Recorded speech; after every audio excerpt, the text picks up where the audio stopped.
যারা আপনার জীবনে থাকতে চায় না, দেখবেন তারা কথায় কথায় আপনার দোষ ধরে, কথায় কথায় আপনার ভুল খুঁজে বের করে।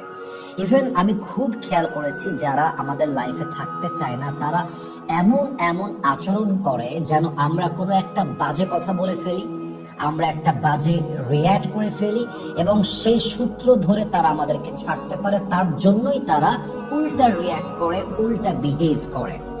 এবং আমি সবাইকে অলওয়েজ মোটিভেট করে বলি যে ভাই, যে আপনার জীবন থেকে যেতে চায় তাকে সালাম দিয়ে শান্তির সাথে বিদায় দেন।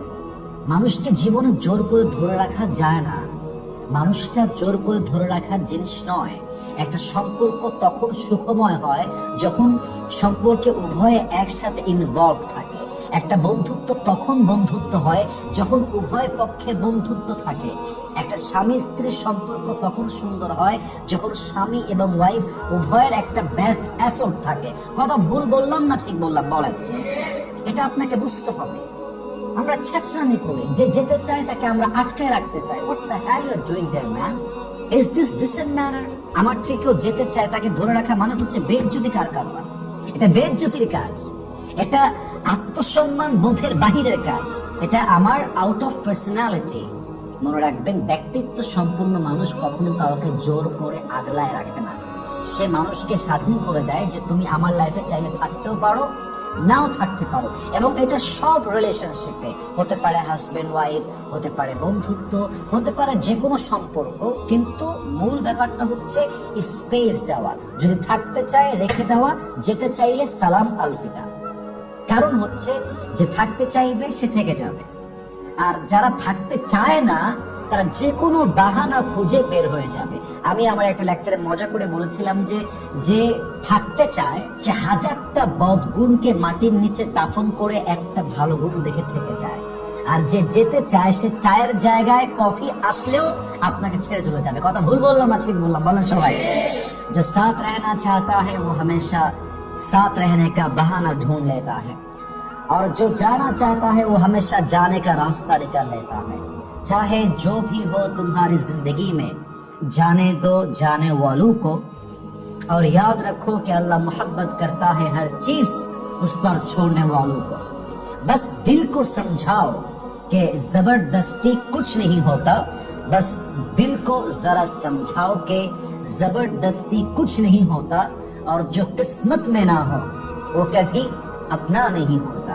একটাই কথা, আমার মূল কথা, তোমার লাইফে যে থাকতে চাইবে তাকে রাখো, যে যেতে চাই তাকে আলভিদা বলে বিদায় দিয়ে দাও, আল্লাহ হাফেজ বলে দাও।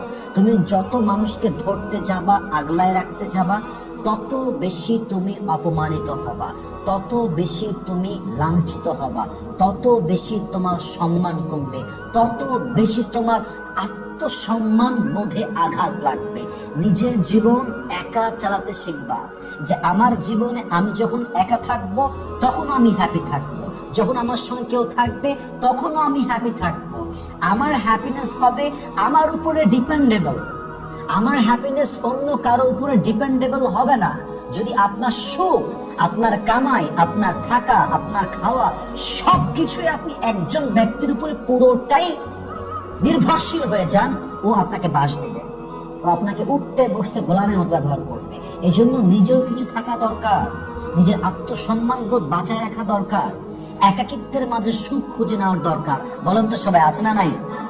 এই জন্য মেহেরবানি করে কেউ কাউকে জোর করে ধরে রাখতে যাবেন না, এটা নবীজির সুন্নাহ নয়। নবীজি অলওয়েজ মানুষের সঙ্গে ভালোবেসে ব্যবহার করতেন। যে নবীর কাছে আসতো নবীজি আগলায় রাখতেন। লা ইকরাহা ফিদ্দিন, ইভেন ইসলামেও জবরদস্তি জায়েজ নেই। আপনি কাউকে জোর করে মুসলমান বানাতে পারবেন না। কেউ খ্রিস্টান, আপনি ওর মাথায় গুলি দিয়ে বলতে পারবেন না যে you have to be a Muslim. No, it's not allowed in Islam. লা ইকরাহা ফিদ্দিন, ইসলামে কোনো জবরদস্তি নেই, অপারগতা নেই যে আপনাকে মুসলমান হতেই হবে, জোর করলাম। No, it's not allowed in Islam. So যদি ইসলামে কাউকে এক ধর্ম থেকে আরেক ধর্মে নিয়ে আসা জায়েজ না হয়, তাহলে সেই ইসলাম ধর্মের অনুসারী হয়ে আপনি কেন আরেকজন মানুষকে জোর করে ধরে রাখতে চান?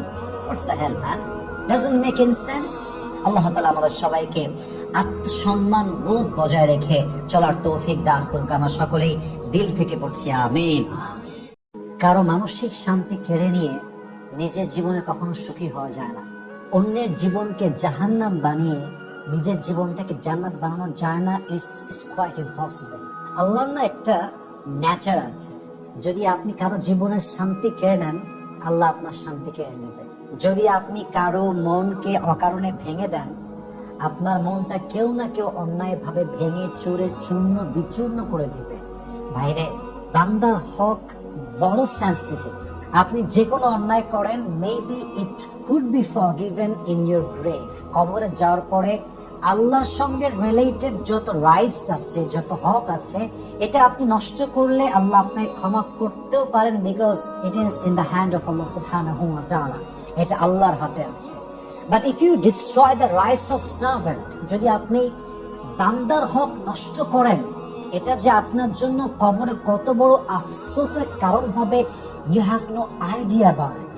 কবরে যাওয়ার পরে যে কোনো গুনাহ মাফ হতে পারে, বাট আপনি যদি কোনো বান্দার হক নষ্ট করেন, কারো জীবনকে অশান্ত বানায় দেন, কারো জীবনকে জাহান্নাম বানিয়ে দেন, কারো জীবনের খুশি কেড়ে নেন, কসম আল্লাহর কসম করে বলছি, যতক্ষণ পর্যন্ত সেই বান্দা আপনাকে মাফ না করবে, ক্ষমা না করবে, আপনার এই গুনাহ কখনো ক্ষমা হবে না। সো প্লিজ, কখনো কারো মনের শান্তি কাড়বেন না, কখনো কারো মন ভাঙতে যাবেন না, কখনো কারোর সঙ্গে বিশ্বাস নিয়ে খেলবেন না। আল্লামা ইকবাল রহমতুল্লাহি আলাইহি খুব সুন্দর করে লিখেছেন, किसी की दिल तोड़ के कभी कोई खुशी से जी नहीं सकता, किसी की खुशी छीन के कोई कभी भी सुकून से जी नहीं सकता। अल्लाह मोहलत देता है मगर छोड़ता नहीं, अल्लाह मोहलत देता है मगर छोड़ता नहीं, और जब पकड़ में लेता है तो आजाद के बगैर कभी उसको छोड़ता नहीं। উনি বলেন যে কারো মন ভেঙে দিয়ে কেউ কখনো তার নিজের মনের শান্তি খুঁজে পায় না, কখনো কারো খুশি কেড়ে নিয়ে সে তার নিজের জীবনে খুশি হতে পারে না। এবং আল্লাহ যখন দেখে যে আমার একজন বান্দা, সে অনেস্ট, সে লয়াল, সে কারোর সঙ্গে চিট করছে না, কারো মন সে ভাঙছে না, কাউকে আযাব সে দিচ্ছে না, কারো মনের অশান্তির কারণ সে হচ্ছে না, অথচ প্রতিনিয়ত তাকে মানুষ কষ্ট দিচ্ছে, তাকে মানুষ আঘাত দিচ্ছে, একটা সময় গিয়ে আল্লাহ তাআলা সেই বান্দার সামনে সবার চেহারার যে মুখোশ আছে এটাকে রিভিল করে দেয়, এটাকে উন্মোচিত করে দেয়, এবং সে বুঝতে পারে কে আমার আপন, কে আমার পর। এবং আল্লাহ যখন বিশ্বাসঘাতককে আযাব দেয়, আল্লাহ যখন আযাবে নিয়ে আসে, আল্লাহ তখন কাউকে আর ছাড় দেয় না। এই জন্য আমরা মাঝে মাঝে বলি, আল্লাহ ধরে না, ধরলে কিন্তু আল্লাহ কাউকে ছাড়েও না। এই জন্য মেহেরবানি করে যদি পারেন মানুষের মনের শান্তির কারণ হবেন, যদি পারেন কারো জীবনে শান্তির কারণ হয়ে আগমন করবেন। কারো জীবন নিয়ে খেলবেন না, কারো বিশ্বাস নিয়ে খেলবেন না, কারো ভরসাকে ইস্যু করে ব্যবসা করতে যাবেন না। মাথায় রাখবেন, কেউ না দেখলেও আল্লাহ আপনাকে দেখছেন। মাজলুমের দোয়া এবং আল্লাহর যে আরশ আছে এর মাঝে কোনো দেওয়াল নাই। মাজলুমের দোয়া একদম সোজা আল্লাহর আরশে আজিমে গিয়ে নক করে। এই দোয়াটা কখনো খালি হাতে ফিরে আসে না। এই জন্য this is the message for everyone and I am being very humble about it. বিনয়ের সঙ্গে বলছি, যদি আপনি মুসলমান হতে চান, যদি আপনি সত্যিকার অর্থে নিজেকে মুসলিম হিসেবে দাবি করতে চান, কারো বিশ্বাস নিয়ে খেলবেন না, কারো জীবনকে জাহান্নাম বানাবেন না, কারো মনের শান্তিকে কেড়ে নেওয়ার চেষ্টা করবেন না। যদি পারেন কারো ইসমাইলের কারণ হবেন, যদি পারেন কারো মনের শান্তির কারণ হবেন, যদি পারেন কারো জীবনে একটা সুন্দর মানুষ হয়ে আগমন করার চেষ্টা করবেন। আল্লাহ আমাদের সবাইকে মানা, বোঝা এবং আমল করার তৌফিক দান করুন। আসসালামু আলাইকুম ওয়া রাহমাতুল্লাহি ওয়া বারাকাতুহু।